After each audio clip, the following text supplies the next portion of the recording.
Is your video turned on? It was, and I just turned it back off because she came in and said I needed to turn it, you said I needed to turn it.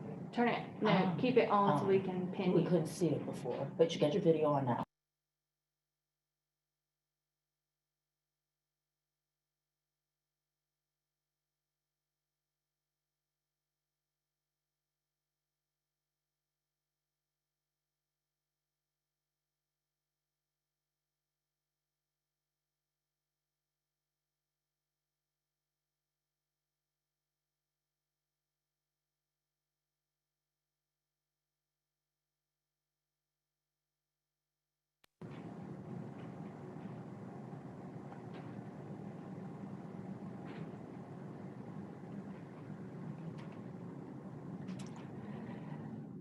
Good afternoon, everyone. Thank you for joining us today for yet another press conference on COVID. We promise we keep you updated with weekly briefings, and I'm really trying to do that. Today we have State Health Officer Dr. Thomas Dobbs, State Epidemiologist Dr. Paul Byers, and Mr. Jim Craig, our Senior Deputy and our Deputy Director and our Director of Health Protection. What I want to go over today is a couple things. First, the number of cases. This is not a time to relax. So Dr. Byers will talk to us about the number of cases.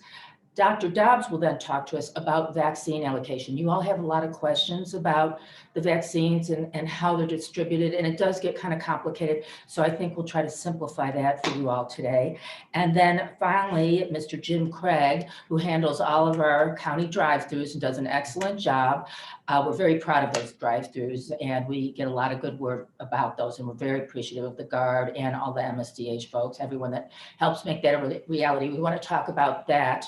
I believe, but Jim can correct me if I'm wrong, we have 20 county health department drive-through sites, and we also have provider sites. So without further ado, I'm going to start with Dr. Paul Byers today. Paul? Hey, good morning, everybody, and thank you, Liz, and I guess it's good afternoon now. So today we're reporting out an additional 2,186 cases and an additional 38 deaths. Now, when we look at the trends, we are starting to see some declines in a number of indicators. We've seen some improvement in the number of folks who are hospitalized with COVID. We've seen some improvement in the number of folks who've required to be admitted to the ICU or even to be on a ventilator. And we've seen some declines in emergency department visits for COVID-related illnesses as well. And all of those things are great.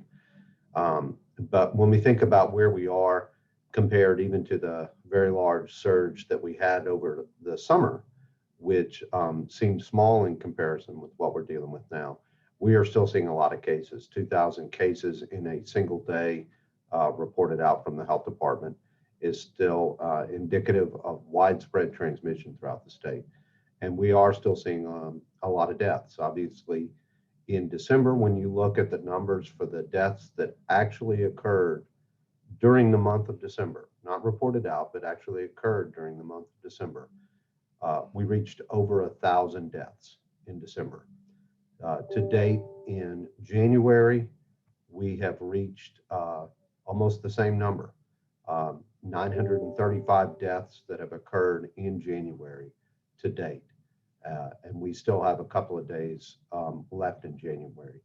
When you compare that to previous months, even during the summer surge months, in July we had about 700 cases, 700 deaths, and in August we had about 800 deaths. So you can still see that we are still in a time of great concern, even though we are seeing some improvement. We still need to stay fully vigilant on those things that we know have prevented transmission. Even though we're seeing some declines, now's not the time to let up on wearing a mask, social distancing, trying to limit your exposure to large social gatherings, do those essential things that you need to do day in and day out, but do them in a smart way with the proper way to protect against transmission. That applies even after you've been vaccinated.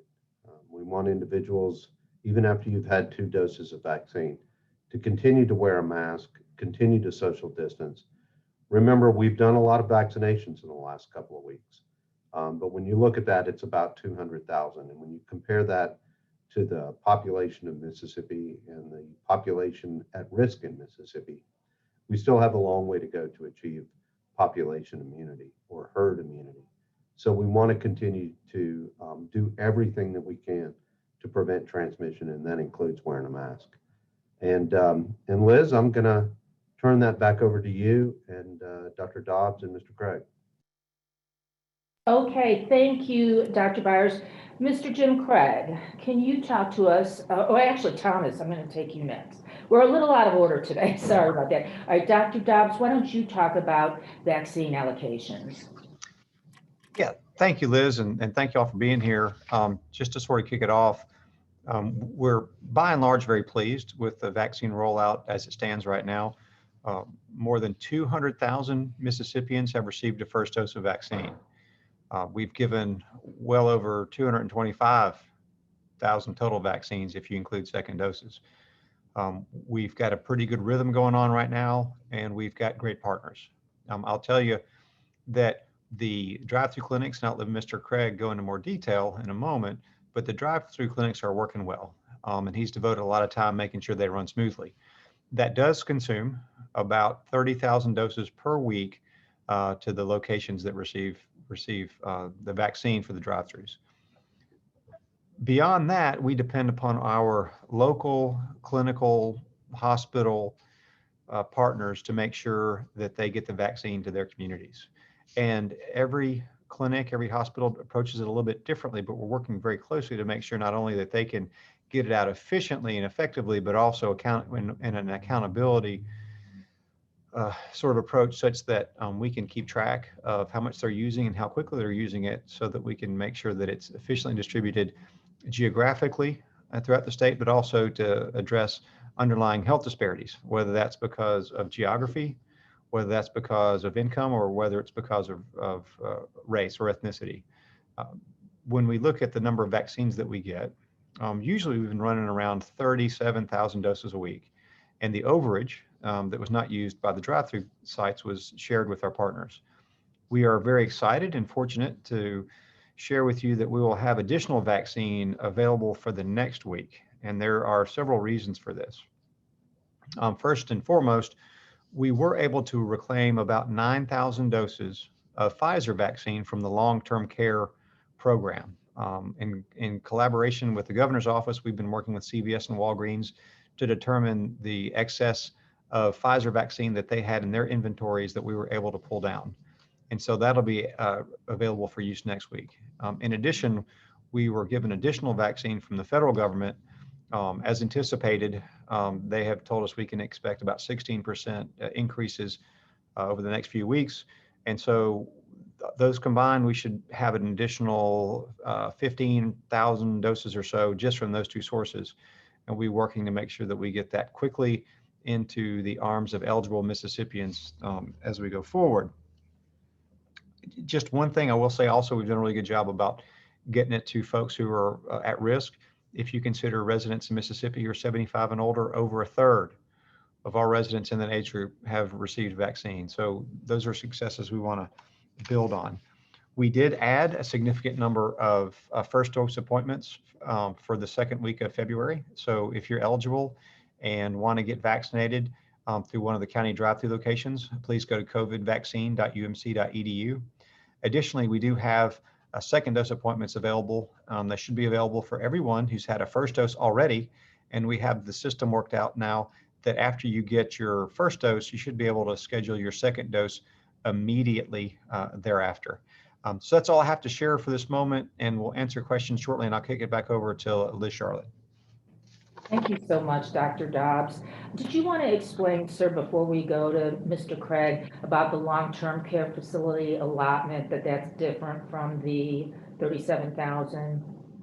Don't Yes. we get that order on Tuesdays? Yeah, that's a really good question. So for the long-term care program, CVS and Walgreens were in a federal partnership to immunize people in nursing homes and other sort of licensed long-term care facilities. And we had to actually commit our vaccine up front. And that's one of the reasons why we were off to a slower start than we wanted to, because we had to pre-assign and put all that vaccine, tens of thousands of doses initially, basically aside for that program so they could activate. So they didn't really work on the sort of like the real-time inventory sort of process we're doing. They actually had a lot of it to start with. As they've gone through, we have identified, and they've identified with us, that they're not going to need all the vaccine that was set aside for that program. And so we're reclaiming it so that we can use it to vaccinate other Mississippians who are in need. Thank you so much. Yeah. Thanks, Dr. Dobbs. Mr. Jim Craig, County Health Department drive-through sites. What would you like to say? Yeah, so if you don't mind, I'd like to share my screen for just a minute. So can you see the screen? Good. So thank y'all for taking an opportunity for let me provide a short briefing on our state drive-through locations that are being provided throughout the state of Mississippi in these geographic regions that you see on the map. You're familiar, last week we talked about adding our 19th site, which was Hinds County, the Smith-Will Stadium location. Since then, we've also worked on developing 2 sites that counties have been working to develop over in Warren County and in Lawrence County that will be providing some state support to those particular sites beginning next week. So DeSoto County and Panola up in the north, the DeSoto County location moved this week from the County Health Department to the Lander Center. It's a large civic center in DeSoto County in Hernando, Mississippi. In Washington County on Tuesday, we moved to the Coliseum from the health department there. And also in Leflore County, we moved to Floorwood. It was a former state park that has been provided to the county, and the county has provided that as a location to provide vaccination for the state site in that particular area. The other change during the week this week was down in Pike County. We moved to the Edgewood Mall on Monday, and operations are behind what was the old Goodies store in the mall there. As I said, we have 2 new facilities coming on board next week, Pemberton Mall in Warren County, and also in Lawrence County at the Senior Center. To date, since January 4th, when we started these drive-through operations, we have administered 80,484 doses within those sites. As Dr. Dobbs alluded to just a moment ago, we'll be providing over 30,000 doses next week, which is our normal cadence to provide 30,000 doses per week through the first doses through these drive-through sites. Next week, we'll also begin our second shot appointments, and we will be administering better than 49,000 doses of first and second doses in the drive-through locations throughout Mississippi next week. A lot of people have been asking about extended hours. Right now, our hours for drive-through operations are between 9 a.m. with last appointments at 3:40 in the afternoon, so that the work is completed about 4 p.m. so that the teams, many of which have to travel from all parts of the state to assemble at these locations, can return safely back to their homes in the evenings. But we will continue to look at extended hours and see as we get longer days, if that may be something that we can do as well. The real limitation of that right now is the amount of vaccine. Obviously, if there was more vaccine, there would be potentially more hours that could be operated as well.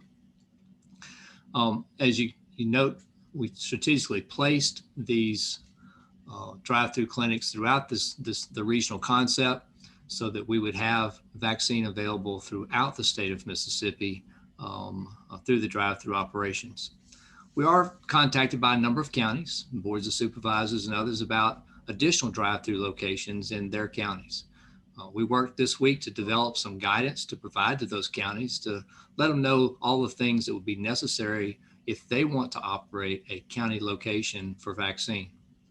As Dr. Dobbs said earlier, there are a lot of different ways to get vaccine, and drive-through operations is just one. There are a lot of other ways with our vaccination partners and hospitals and other healthcare entities that are working to also provide vaccine more locally.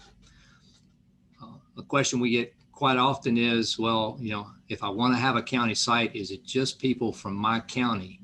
And these are state vaccination sites. So when the appointments go on the state system, people from around the state can travel to any of these locations to receive vaccination. So it's not limited to just that county. So that's the update today, Liz, and I'll be glad to try to answer any questions.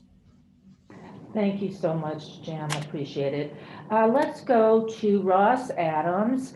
Is vaccine distribution open to everyone? No, there are eligibilities. And who's next in line to get the shots? So right now, Ross, we are concentrating on those 65 and older, those 16 to 64 with chronic issues. And let me see, and our long-term care facilities and our frontline hospital workers and other frontline workers. Did I cover that, y'all? Just healthcare workors, just frontline Any healthcare health workers. Yeah, I'm sorry, that's what I meant to say. Okay, Cassie, Aaron Simpson, I'm sorry. Okay, this is Aaron Simpson with Take 30 News at Mississippi State. When should we expect college students to be eligible for the vaccine? Dr. Dobbs? I suspect that'll be a little bit down the road. If we look at the strategy we've adopted to protect the vulnerable, there's 1.4 million people in the group of currently eligible vulnerable individuals by either illness or age. And if we're getting 40 or 50,000 doses a week, it's going to take us a while to get through that. So I would say it's probably at least some months away, maybe a couple of months at the earliest, before we would have healthy young folks eligible to get vaccinated. But that just depends on vaccine supply and other factors. And Dr. Dobbs, anybody who is in a college right now, college setting, college student, who falls into one of those eligibility criteria of having one of the underlying medical conditions, they certainly would be eligible at this point. Let's see. I think it's an important point to bring up, though, also in a pandemic, in any pandemic planning, that we're going to get our most vulnerable first and our most critical first. So if you're healthy and you're a college student and you don't fall into one of those, we do need you to continue to follow the guidelines we put out, which I know in colleges is kind of hard. But anyway, we'll go now to, for Dr. Dobbs. State health leaders in other states say vaccines are paid by the federal government and are not supposed to be limited to one location or county. We don't limit our vaccine to one location or county. So, question, do you agree with this? In your view, how much of a problem is it for people coming from bordering cities such as Memphis to get the vaccine? Beyond ID checks, are additional measures in place or planned to be added to prevent those living outside of Mississippi getting in line for vaccine? We do not do any ID checks. And if you live or work in Mississippi, you can get vaccinated. Dr. Dobbs, did you want to address that at all? Yeah, so if you live or work in Mississippi, we're happy to vaccinate you. So, we are here with the Mississippi allotment to do folks in Mississippi, and we consider anyone who works or lives here as part of that family. So, if you are one of those folks, we'll try to vaccinate you here as quickly as we can. Okay, from Mel Carlock, any word on the sample sent off regarding variants in Mississippi? We talked about that a little while ago. Dr. Byers? Yeah, I think it's important to understand that it's not just a one-time sample send off that we do. We have routine surveillance that we're doing, and we send samples on a weekly basis and have been for quite some time to CDC for whole genome sequencing to look at the sequence of that virus to see if there's been any of the mutations that are being seen across the country and across the world right now. We have not identified any in Mississippi to date, but we are going to continue our surveillance, and we are actually looking to expand it geographically as well to make sure that we're covering a very broad area and doing complete surveillance looking for those variant strains. I think it's also important to keep in mind that even though we haven't identified it in Mississippi at this point, that doesn't necessarily mean that there haven't been some of these variant strains in Mississippi. I think it's going to be important for us to continue to do those things that we've talked about to prevent transmission, whether it's a variant strain or not. And that is wearing the mask, social distancing, all of the things that we've been saying. And the follow-up question, does the 37,000 doses announced include second doses, or are they first doses? Thomas, take another stab at this if you would. Yeah, no, that's an entire separate thing. So the 37 that we have been referring to, and it may be more than that going forward, is an allocation for first doses only. Yeah. There is a separate second dose allocation that's based on how many first doses have been distributed. So we have every assurance, and we believe that going forward, the second doses will be delivered prior to being due to those locations where the first dose was given. But that's a separate amount of vaccine altogether. Thank you. It does get a little bit tricky to understand it. Ross is asking, how many state senators have tested positive for COVID, and how thorough is the contact tracing? One senator who had contact with an infected senator says he has not been contacted. Dr. Byers? Well, I don't know about that senator who may not have been contacted. I can tell you that we have staff that are dedicated to reaching out to all those infected senators and other folks who may be part of related cases, and identifying their contacts and working to reach out to each and every one of those contacts to make sure that they understand the need to quarantine, the need to get tested. I think that we've identified somewhere in the neighborhood of 6 individuals who have been associated with this cluster. We are reaching out to these folks, and we do have staff up here that are dedicated to doing that. And keep in mind that we consider a contact anyone within 15 feet within 6 feet for 15 minutes or more. So there's the chance that we would not have considered them a high-risk contact. But the other thing is we only can act on the information that is given to us in the interview process. So there certainly are going to be some opportunities for something to happen that's not as precise as we would always want it to be. And Dr. Byers, can I ask you, were all 6 of those that you mentioned senators, or were they senators and others? Those were others, senators and others. Okay, thank you. I just wanted to clarify that for Ross. Okay, Courtney Ann Jackson is asking the question I was waiting for. Based on the data that has come out so far, what do you think about the Johnson & Johnson vaccine? Numbers seem to indicate it has a lower efficacy. Dr. Byers, take that, please.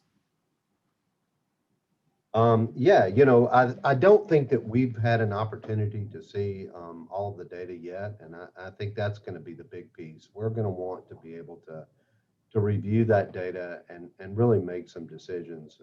Certainly, we've seen what's been reported in the media, but I think that both Dr. Dobbs and I would like to have an opportunity to review the hard data before we come to some conclusions on what the actual efficacy is of the vaccine, what it does to prevent severe illness or hospitalizations. But of course, it's always exciting for the prospect to have an additional vaccine. We'll just kind of have to wait and see what the data shows.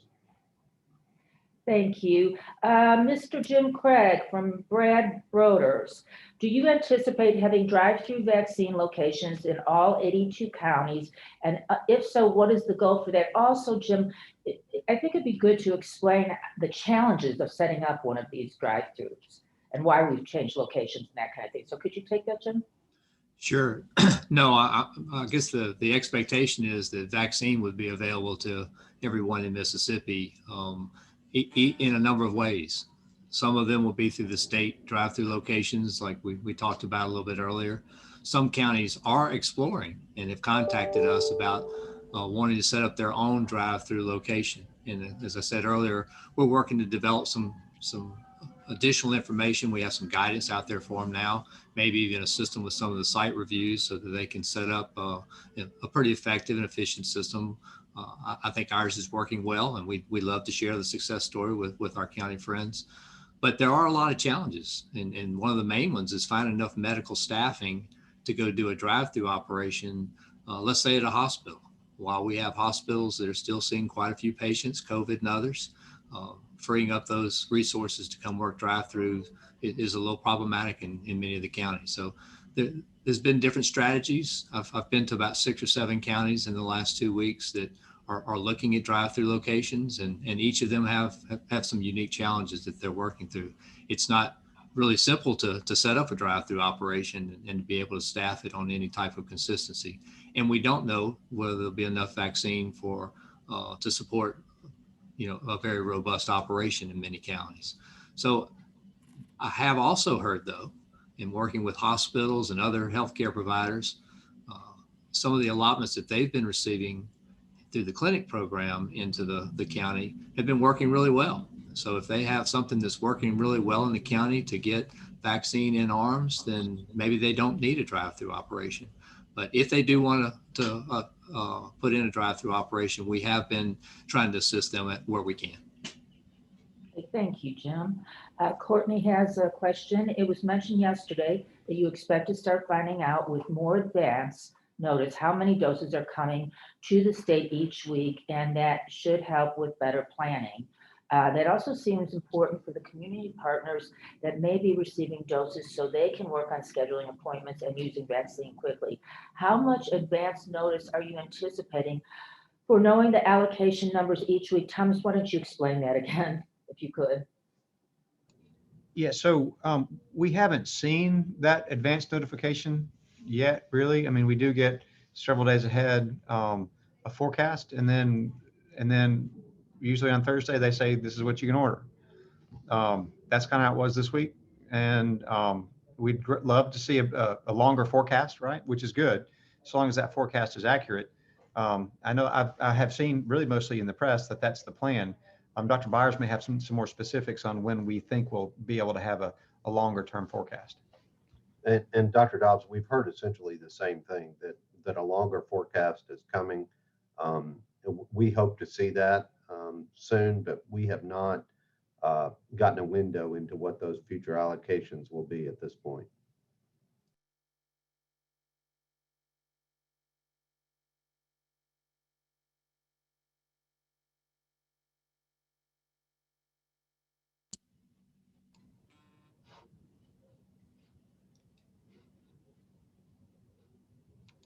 Liz, you're muted. Did you have a question? Sorry about that. Can you hear me now? Yes. Okay, sorry. All right, this is with Bracy Harris with NBC. Yesterday, Dr. Byers provided an update on efforts to expand access to vaccine in communities where sites are sparse or non-existent. I assume that was at the press conference, Dr. Byers? Okay, I wanted to ask, as the state expects an increase in doses, is the MSDH looking at metrics that shed light on community vulnerabilities like comorbidity rates or social determinants of health to prioritize where the next phase of drive-through clinics will be established? That's a great question. I believe we do that. Dr. Dobbs or Jim Craig, who wants to answer this?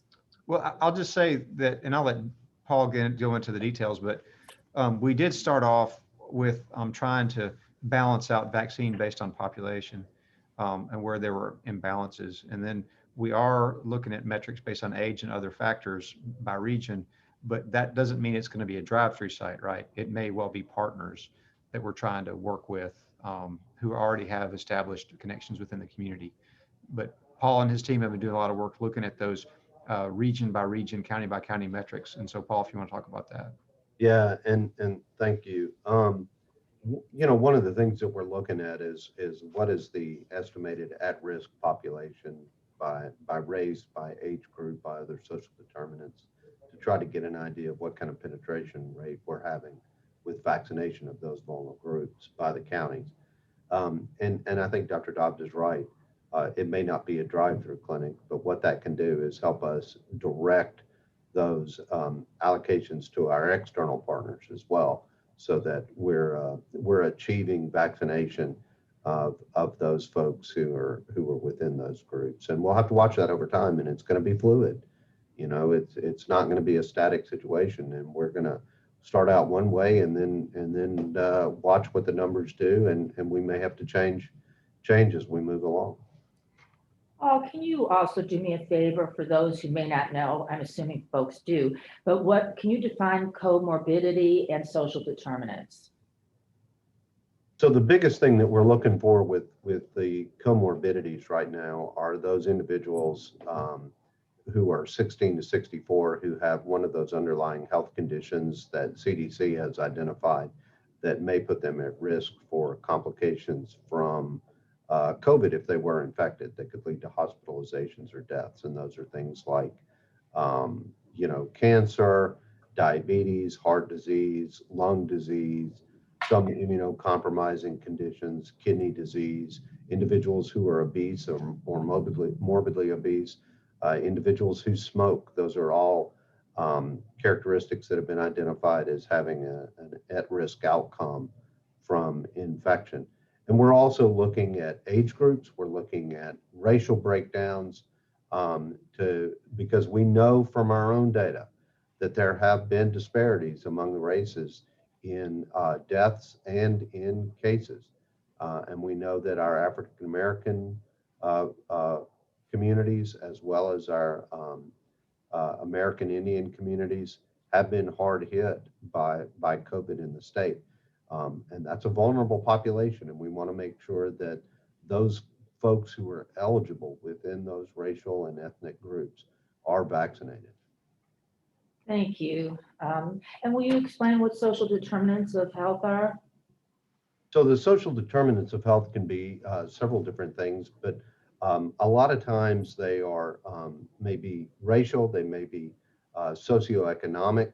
They can be those social determinants that can lead to health disparities. It can even be, income related.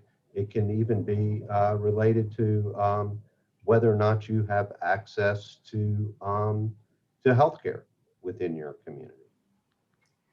Thank you. Those are two common terms we use all the time. I just want to make sure everybody else understood them.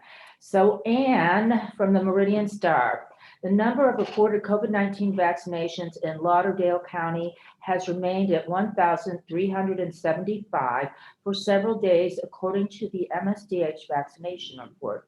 Has there been a delay in reporting vaccinations in Lauderdale County? If there has not been a delay, why is the number of vaccinations so low? Neighboring Newton County, which has significantly smaller population than Lauderdale, has had 1,596 reported vaccinations. That's a great question, and thank you for bringing it up, and we'll check on that and make sure what's going on there. Okay, thank you, Dr. Byers. Kobe with MPB. With the declines in cases seen, could this be linked to the vaccinations that are going out? If not, what are some likely causes for the declines in new cases and hospitalizations?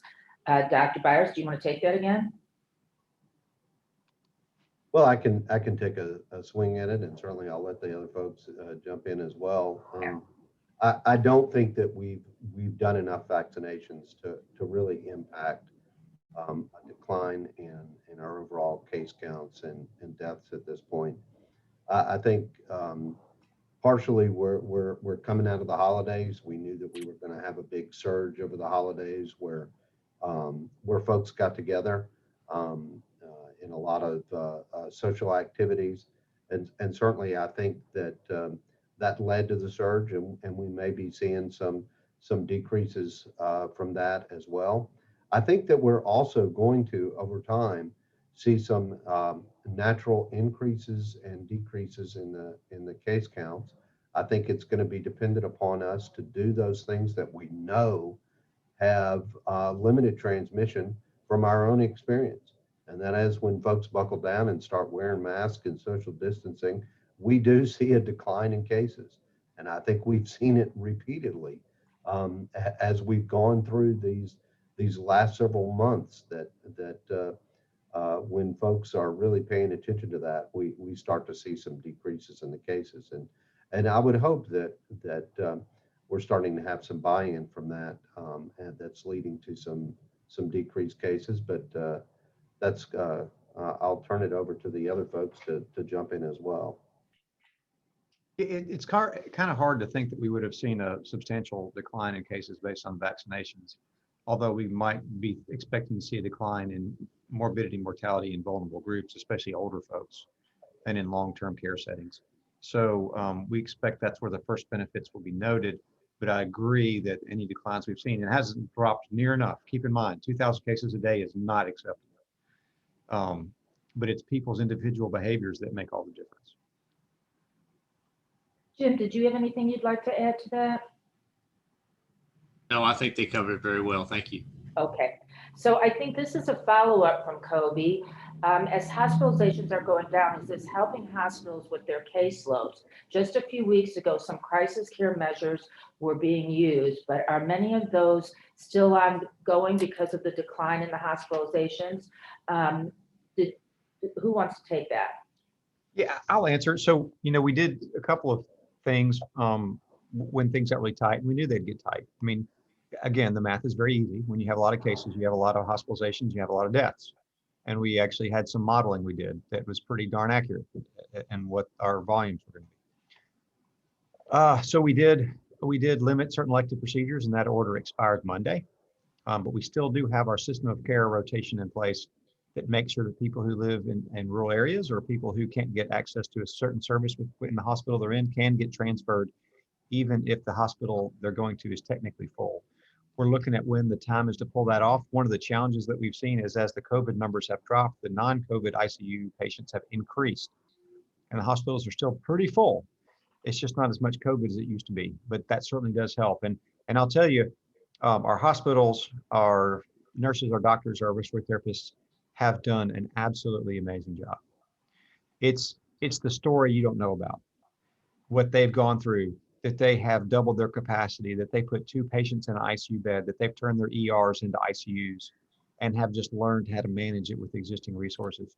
It's an absolutely fantastic story that people don't realize the great work that's gone on and the tragedy we might have experienced if they didn't manage it so well.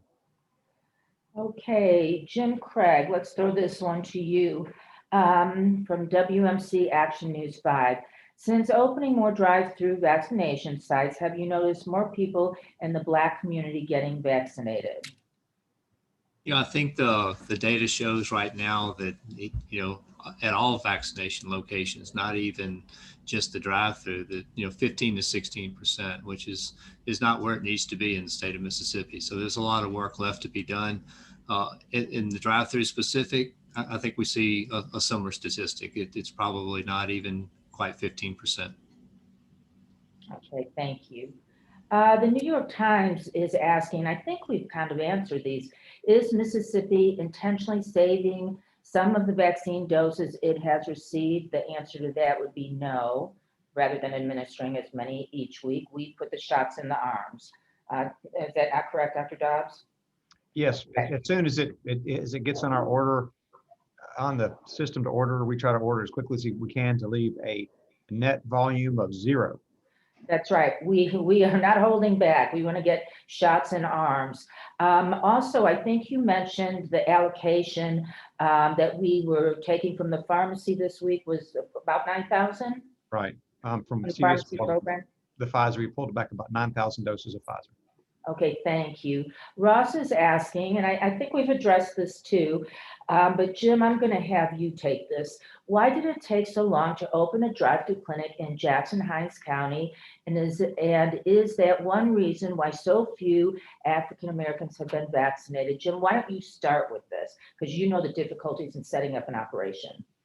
Sure. Obviously, as vaccines started arriving in the state and drive-through was part of the planning piece of that, we leveraged a lot of our testing capacity where we already had drive-through tents that were already in place. Again, we want these shots to be administered in a drive-through either tent or a building so that we can protect those being vaccinated as well as those that are out there providing vaccination. It is winter in Mississippi, so it's important that we have some protection for both as we administer the vaccine. In Hinds County, we have the Capital City testing location at the farmers market. It is the busiest testing location that we have in the state. In fact, it was so busy, we really couldn't say, well, we're not going to test today. We're going to vaccine on a day, do vaccinations on a day, which is what we had done in a lot of the locations as we started the vaccination program. But the demand for testing was high, and we needed to continue to make sure that we got people into isolation and into quarantine as quickly as possible. So we added additional capacity for Hinds County into the locations that we did in Rankin and Madison until we could secure a site here in the capital city. Good news is we worked with the officials here in the city and the county so that we could determine a location, and we're able to get Smith Wills up and running pretty quick once the site was determined. Thank you so much, Jim.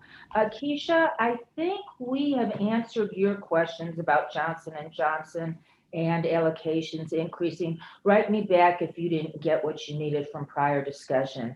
Okay, Kathy Cook, does the state have data on how many or what percentage of healthcare workers have decided not to get vaccinated? I don't think we have it. Do we, guys? Okay.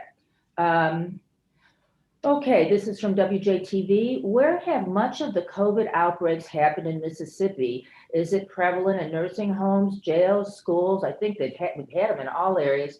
Dr. Byers, would you like to take that? Yes, absolutely. The majority of outbreaks that we've seen in the state, and certainly the ones that have been most problematic and concerning, are those within long-term care facilities. You know, for the currently we have about 200 outbreaks in those facilities, about 130, 140 in nursing homes, and that's been pretty steady now for a number of weeks. We've seen some minimal declines, but overall the highest percentage of outbreaks that we've been aware of have been within those long-term care settings. Certainly we've seen outbreaks in jail settings and we've seen outbreaks in school settings, but we know that the vulnerable population in those long-term care settings are really where we've seen a significant impact. Okay. In some counties, let's see, this comes from Sabrina Robertson in Natchez. I'm assuming with a media affiliation. Can you write me back, Sabrina, and let me know that? In some counties, particularly our county of Adams, it seems to be harder to make an appointment for first vaccine doses than others. Are more vaccines being distributed to areas as they run out? How do you determine where doses are distributed? Jim Craig, can you take that? And so, you know, as we know right now, about 1.4 million Mississippians are eligible under the current criteria.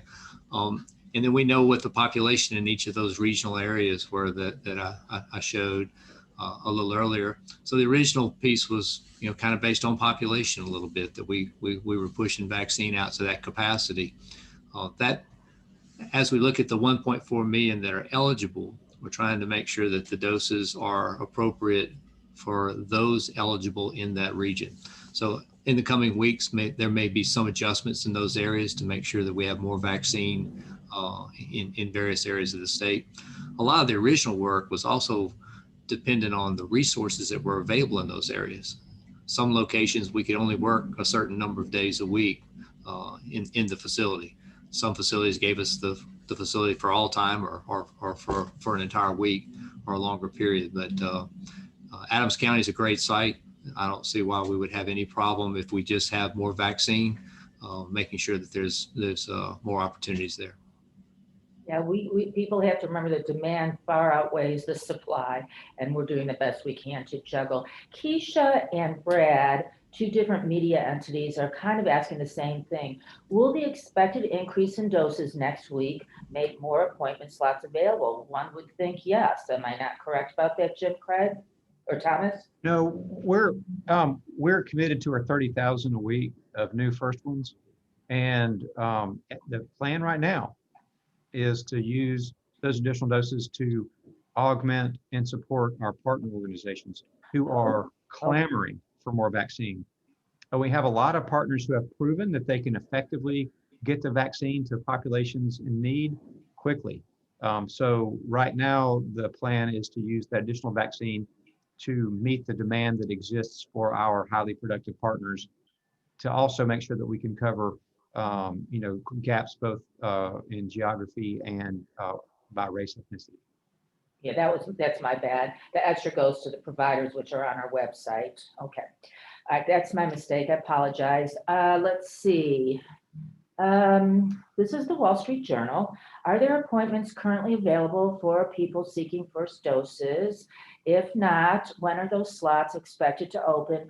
Also, can you characterize the volume of demand for appointments given the expanded eligibility to people age 65 and over? And can your scheduling systems handle it?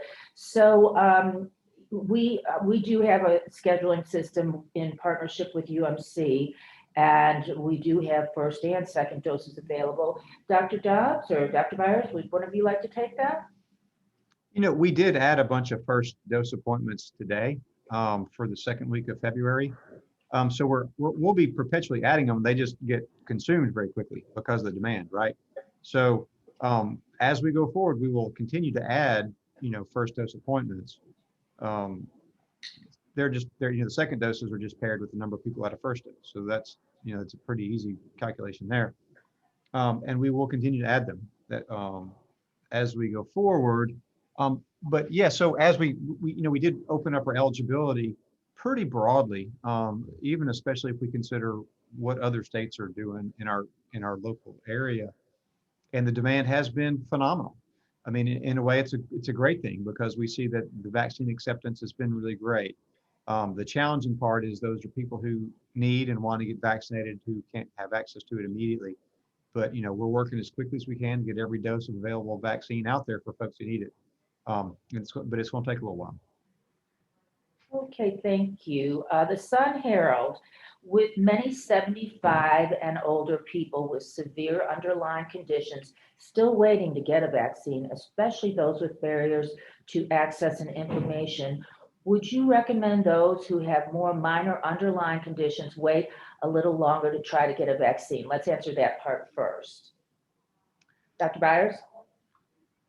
Well, I would recommend that the people who get vaccinated, who have an underlying condition, meet one of those that we have listed as the criteria for those who actually are at increased risk. So that would be the first thing that I would recommend is if you have one of those conditions that we've listed out as criteria that increase your risk of significant outcomes, certainly you can get vaccinated.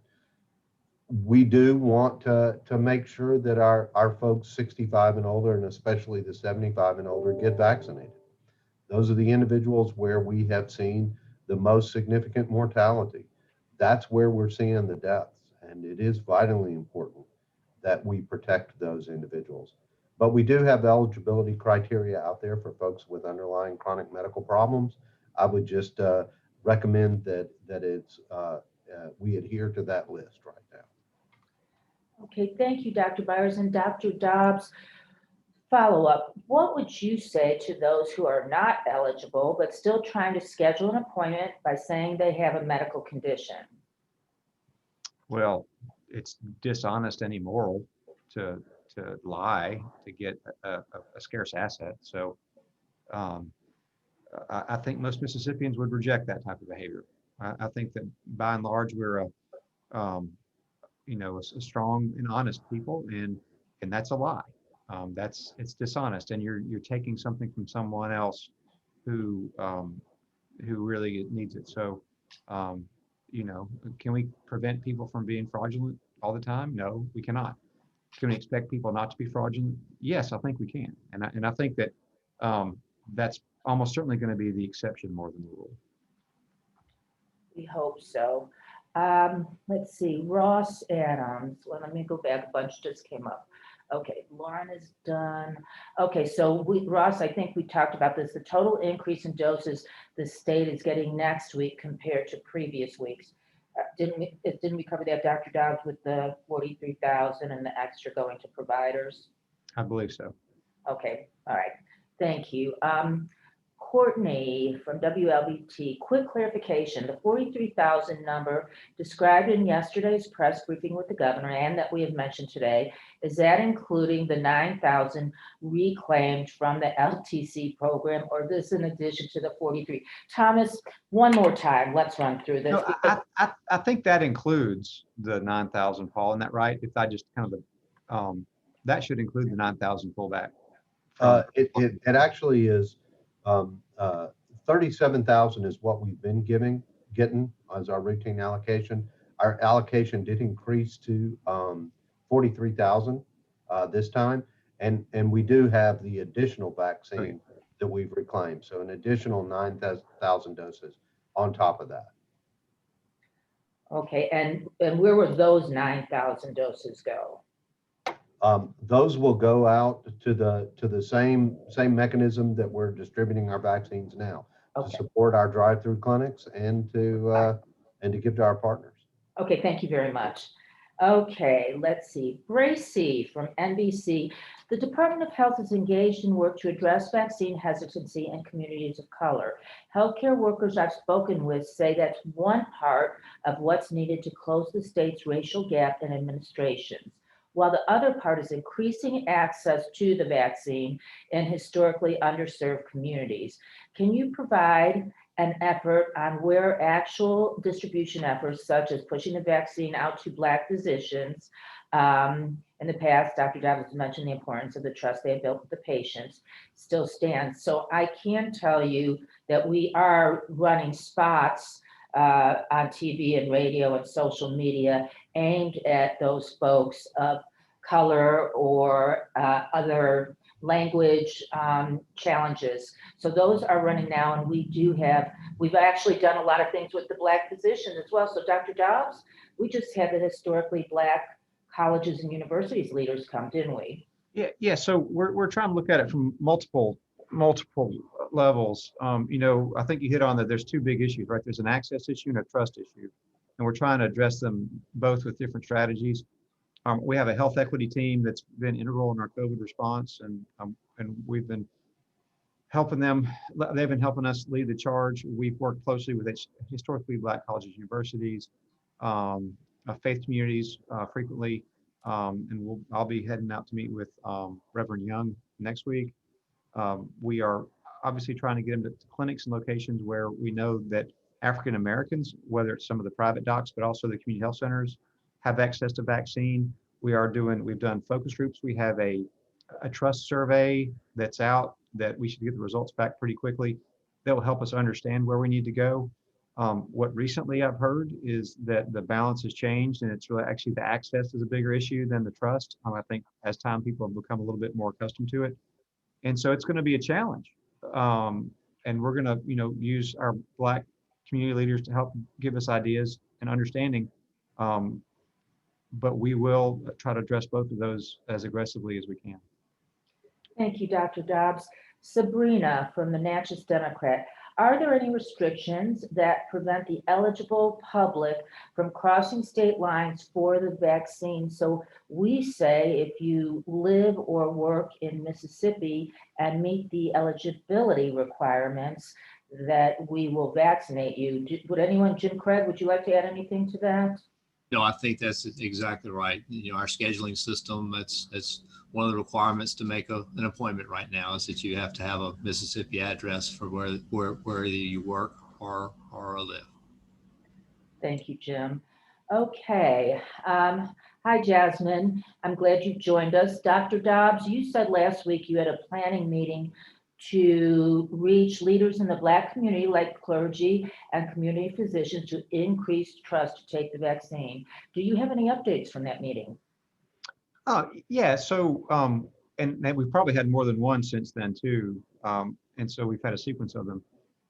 So, it's been very informative. It's helped us understand, I think, where some of the barriers are and some of the challenges. I'll say that as a first step, I think, to gain trust, you must gain understanding. And I think that being able to answer questions and have communications with Black faith leaders, I do think they feel a lot more confident in guiding their congregants about the best path forward, and understanding that it's an opportunity that we can't let Black Mississippians not be able to have full advantage, take advantage of.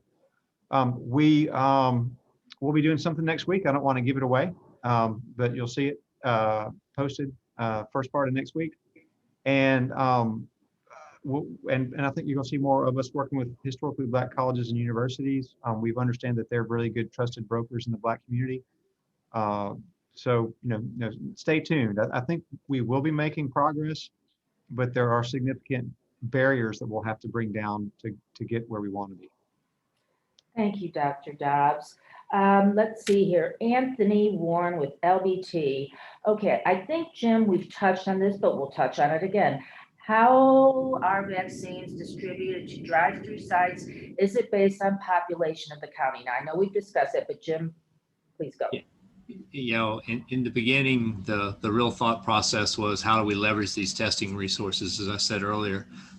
So part of it was driven on what capacity we had to provide in different parts of these different regional areas of the state.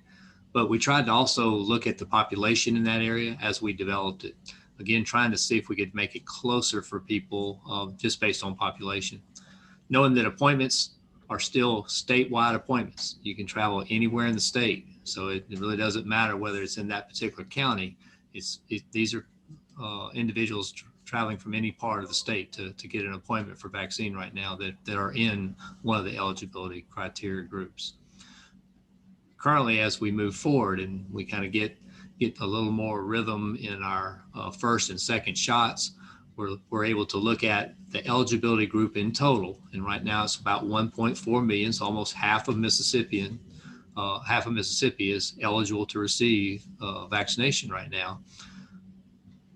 And we know what the eligible population is per each of those 9 regions that I showed on the map a little bit earlier. So we're trying to make sure that we have vaccine representation in a very similar percentage in each of those regions. So that's really what we're working toward. Again, it's not that people couldn't travel to anywhere to get those particular shots, but if we can get those numbers closer to what the demographics of those particular regions are, we think that might be helpful. And Jim, I am going to toss this to you as well. You kind of already talked about it. Many of the drive-through vaccination sites are located in population hubs and are still serving rural communities. But some are having to drive 30 minutes to an hour to get to a site in their area. How will the state begin to reach more rural communities in the future to reduce driving time? I think we've talked about that, but Jim, can you address that? We did, and I think Dr. Dobbs, Dr. Byers, all of us have probably touched a little bit on it. There's more than just the drive-through locations as opportunities to receive vaccine in Mississippi, and using our partners that are vaccinating all around the state today are important pieces of the vaccination puzzle. But I'll also tell you, even for the drive-through locations, I've heard some very innovative processes being developed by churches, by communities, as well as some local governments, so that they can assist people in making appointments if they're having troubles making appointments, assist them in transportation, whether it be other family members or individuals they go to church with. So there are a lot of people that are doing what we do in Mississippi, trying to help each other to make sure they get this important shot. Thank you, Jim. Michaela Morris with the Digital Divide in Mississippi, Kaiser Health News. It's nice to see you, Michaela, or at least talk with you, Michaela, especially in communities of color and rural communities. Do you anticipate that larger percentage of vaccine will shift to community clinics? Denny, who would like to take that? Yeah, I think that's going to be one strategy for sure. It is fluid, but that's kind of been our strategy already. And as we have more vaccine available this week, we'll share more with our community partners who are in rural areas, not or places that are a little bit further away. Kind of gets back to that other question.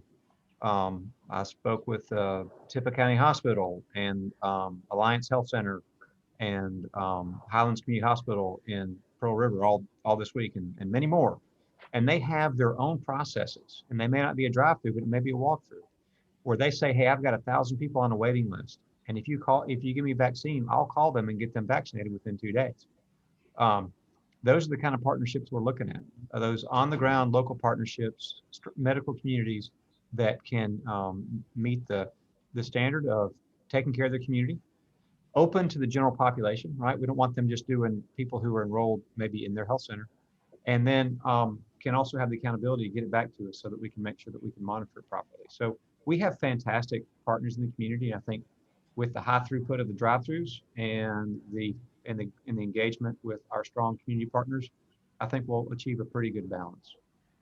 Thank you, Dr. Dobbs. I do not see any more questions, and we're at the hour mark. Dr. Dobbs, would you like to make any last final comments? Yeah, so this is not over. You know, I think I made an analogy about storming Normandy with the vaccine, and we're just over the top of we're just off the beach right now. We got a long way to go. We have the vaccine as a tool, but we also need to continue to use our tools of the masks and the social distancing, social gatherings, please. I can't say enough. Indoor social gatherings with people that you don't see often are a real point of vulnerability. We do continue to catch COVID from people we love and people that we like, and people who spread it don't know they have it because they don't feel bad at all or just mentally bad. We still have to do those simple things, and that will not only be necessary, but also complementary to the vaccine if we want to accelerate the decline, save lives, and get back to a more normal state of affairs more quickly. Thank you, Dr. Dobbs. Dr. Byers. Yeah, just remember, guys, and just echoing what Dr. Dobbs said, is that we still have a ways to go. Now's not the time to throw in the towel. We need to continue to do those measures, and if we haven't been doing them, start doing them. Those measures that we know can prevent transmission until we can get enough vaccine and enough folks vaccinated in the state to really start to diminish transmission. We're just not there yet. Thank you, Dr. Byers. Mr. Jim Craig? Yeah, and it's important to wear a mask when you're out in public, and that includes when you come to one of the state drive-through sites. So if you're coming to get a vaccination at our drive-through sites, a mask is required. So please make sure to wear a mask when you're out in public, including coming to see us. Okay, thank you. Thanks to all of you, and I appreciate the media. Y'all, let me know. You can just pop me an email and tell me if I get good reviews on these press conferences, but if you have any suggestions or any other ways we need to do this, or if we need to do it more often or less often, I'd love to get your feedback because we want to be of service to you. So thank you, gentlemen, and thank you to all the media, and have a great weekend.